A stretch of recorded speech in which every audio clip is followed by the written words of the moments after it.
In January of 1803, President Thomas Jefferson sent a secret message to Congress. He requested $2,500 for the purpose of funding an exploration of the West. The proposed expedition would go all the way to the Pacific Ocean. At the time, the United States did not own any land west of the Mississippi, hence the need for secrecy.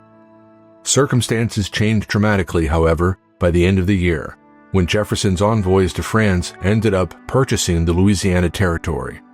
Then what started in secrecy became the nation's greatest news. The Lewis and Clark expedition reached St. Louis on September 23, 1806, after more than 2 years of exploration.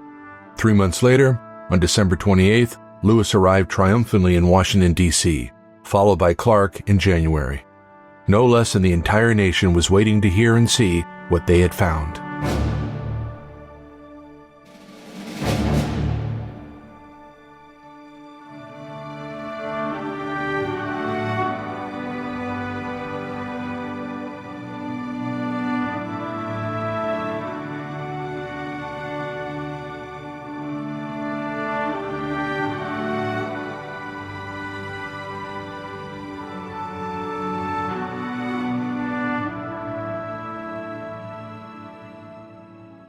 By the end of 1803, there was no more need for Jefferson's initial secrecy about his plans for Western exploration. In December that year, the entire territory of Louisiana was transferred to the United States under a purchase agreement negotiated with French consul Napoleon Bonaparte. America was now nearly twice the size it was at the beginning of that year. Jefferson left no time to waste. He commissioned the expedition officially known as the Corps of Discovery. Led by Meriwether Lewis and William Clark, the expedition aimed to explore and map the vast lands of the West. For centuries, statesmen and explorers had sought a northwest passage to the Orient. Jefferson wondered if there just might be a route entirely navigable by water all the way across the continent. The key would be a connection between the Missouri and Columbia rivers. Additionally, the expedition was to study the area's natural resources and indigenous peoples. The official leader of the Corps was Captain Lewis. The United States Secretary of War, Henry Dearborn, turned Lewis down when he requested that Clark share his command. But, while Clark was a second lieutenant, he and Lewis addressed each other as captain and never revealed to the rest of the expedition what Dearborn had dictated. On May 14, 1804, the expedition departed from near St. Louis, Missouri. Their primary vessel was a 55-foot keelboat. The boat was accompanied by 2 smaller pirogues. The initial leg of their journey took them up the Missouri River against the current. A pivotal moment in the expedition occurred in November 1804 when they established Fort Mandan in present-day North Dakota and stayed there for the winter. Here they met Sacagawea, a Shoshone woman who would become an invaluable interpreter and guide for the Corps.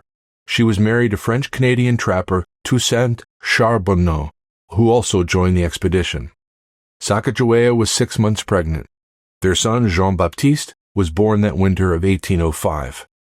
Her knowledge of the terrain and Native American languages would prove crucial. When native tribes saw her with her infant, the entire expedition appeared more peaceful to them. In the spring of 1805, the Corps of Discovery continued their westward push, navigating the treacherous Great Falls of the Missouri. The Rocky Mountains presented the most significant geographical barrier. With Sacagawea's assistance, they acquired horses from the Shoshone and successfully traveled over the Bitterroot Mountains, a grueling journey marked by hunger and harsh conditions. Upon reaching the Clearwater River, they constructed canoes and began their descent toward the Pacific. They followed the Snake River to the Columbia River, reaching the Pacific Ocean in November 1805. Clark captured the moment in his journal. Ocean in view, oh the joy. The Corps erected Fort Clatsop near present-day Astoria, Oregon, where they spent the winter of 1805-1806. The decision to stay there through the winter months was the result of an unprecedented referendum. Lewis and Clark put the matter to a vote. Among the voters were an Indian, a black man, and a woman. Lewis and Clark returned to St. Louis in September 1806. The journey west plus the return trip amounted to 8,000 miles of travel in total. The expedition had lasted more than 2 years. Only one man died on the entire expedition, Sergeant Charles Floyd. The Corps discoveries successfully mapped the Western Territory, collecting invaluable data on its geography, plant life, and animal species, including the grizzly bear, prairie dogs, and bighorn sheep. They established contact with numerous Native American tribes, the Mandan, Hidatsa, Shoshone, Nez Perce, Sioux, Cheyenne, Crow, Blackfeet, Chinook, Clatsop, and Walla Walla. Although they did not find a continuous water route to the Pacific, they greatly expanded American knowledge of the West. They also greatly inspired American expansion into the West, thereby shaping the century to come.